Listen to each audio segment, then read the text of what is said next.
From the comfort of our modern homes, it's easy to forget the harsh realities faced by those who lived centuries ago. The medieval period, often romanticized in literature and film, was a brutal time. Life was precarious, and death a constant companion. But perhaps most terrifying were the methods of punishment inflicted upon those deemed criminals or heretics. In this journey through the annals of history, we will delve into the darkest corners of the human experience, exploring 5 medieval torture methods that will chill you to the bone. Each more gruesome and agonizing than the last, these practices offer a stark reminder of the cruelty humans are capable of, and why we should be grateful to be living in the 21st century. Prepare yourself, for what you are about to witness is not for the faint of heart. These are the stories of the forgotten ones. Let's start with confusing and disturbing ones and work our way to the most unhumane and unforgiving days that these prisoners endured.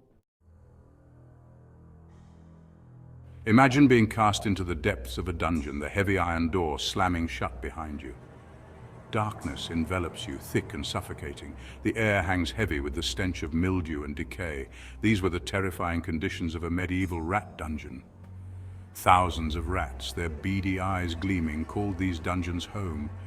Driven by hunger, they would turn on the unfortunate souls imprisoned within. Slowly they would gnaw at exposed flesh, their bites turning septic, the constant scratching and squeaking, the unseen movement in the darkness. Death, when it finally came, was a merciful release, the rat dungeon, a testament to man's capacity for cruelty. The word oubliette derives from the French oublier, meaning to forget.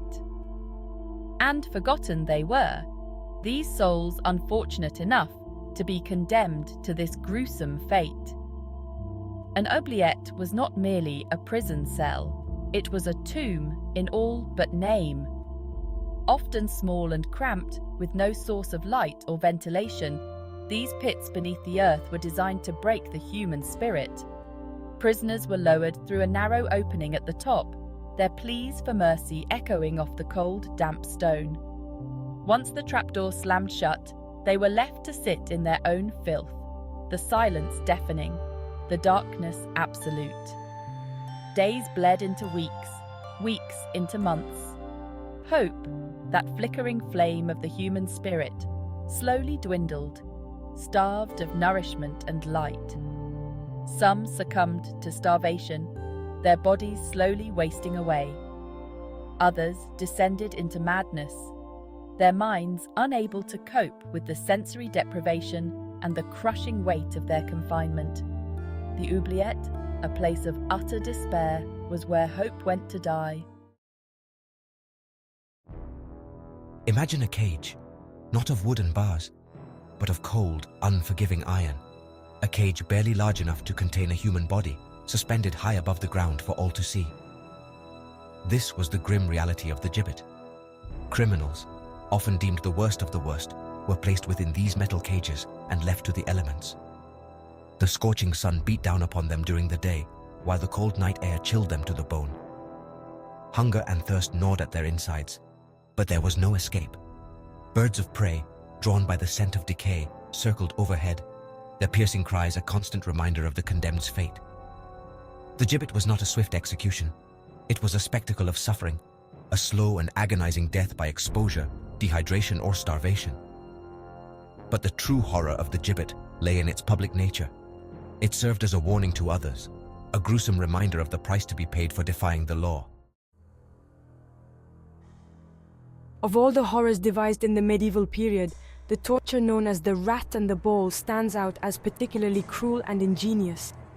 It preyed upon our most primal fear, being consumed alive. The condemned would be stripped and bound, their arms and legs spread-eagled. A large metal bowl, often heated to an unbearable temperature, would then be placed upon their stomach. But the true horror was yet to come. A starving rat, its instinct screaming for sustenance, would be placed inside the bowl. Trapped, the creature would panic, seeking any means of escape. Driven by desperation, the rat would begin to claw and gnaw at the only available exit, the victim's exposed flesh. The pain, as you can imagine, was excruciating. The victim, helpless to stop the rodent's relentless assault, could only scream as their insides were slowly devoured.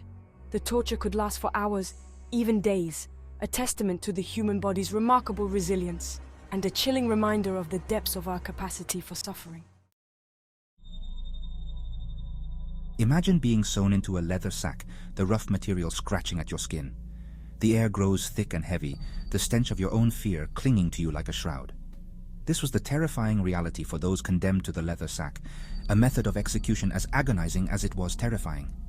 But the true horror lay not in the confinement, but in what awaited them within. Along with the condemned, a macabre assortment of creatures would be thrown into the sack: venomous snakes, rabid rats, perhaps even a stray cat or two. The sack, now a writhing, hissing mass of terror, would then be tossed into a river or lake.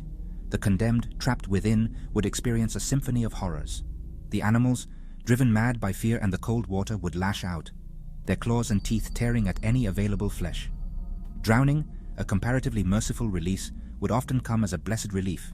The leather sack, a floating coffin of torment, serves as a stark reminder of the dark side of human ingenuity. As we emerge from this journey into the darkest corners of history, we are left with a profound sense of unease. The brutality of these medieval torture methods serves as a stark reminder of the cruelty humans are capable of. Yet, it also highlights how far we've come as a society. While we may not always live up to our ideals, we no longer tolerate such barbaric practices.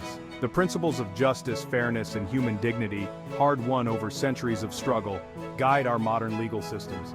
Aren't you glad you live in the 21st century? Make sure to like, subscribe, and hit the bell icon for more fascinating historical insights.